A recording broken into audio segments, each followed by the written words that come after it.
સૌરાષ્ટ્ર અને અમરેલીની ધરતી એટલે અનેક રત્નો જે ધરતી આપ્યા છે ને એવી આ ભૂમિ છે.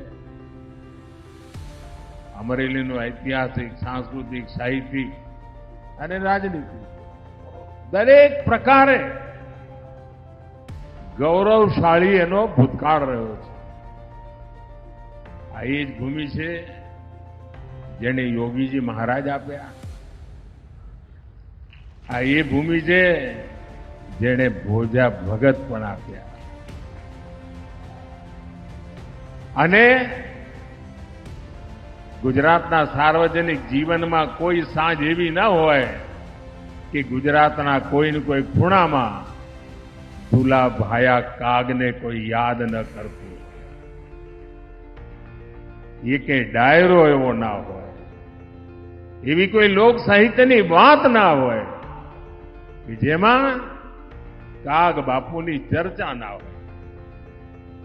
અને આ જ માટી જેણે આજે પણ વિદ્યાર્થી કાળથી લઈને જીવનના અંત સુધીના કાળમાં રે પંખીડા સુખથી જણજો, કવિ કલાપીની યાદ. અને કદાચ કલાપીનો આત્મા જ્યાં હશે ત્યાં એમને આજે સંતોષ હશે કે પાણી આવ્યું છે તો પંખીડાને માટે રે પંખીડા સુખથી ચણજો, એના હવે દિવસો સોનેરી બન્યા છે.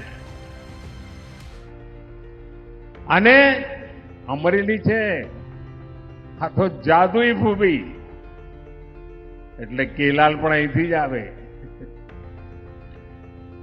અને આધુનિક કવિતાના સિરમોર અમારા રમેશભાઈ પારેખ, ડગલે ને પગલે રમેશભાઈની યાદ આવે. અને ગુજરાત આપણું એના પહેલા મુખ્યમંત્રી જીવરાજભાઈ મહેતા એ પણ આ ધરતી આપે. અહીંના સંતાનોએ મુસીબતો સામે મુકાબલો કર્યો છે, પડકારોને પડકાર્યા છે. પ્રાકૃતિક આપદાઓની સામે શરણ સ્વીકારવાને બદલે સામર્થ્યનો રાસ્તો પસંદ કર્યો છે. એવી આ ધરતીના સંતાનો છે.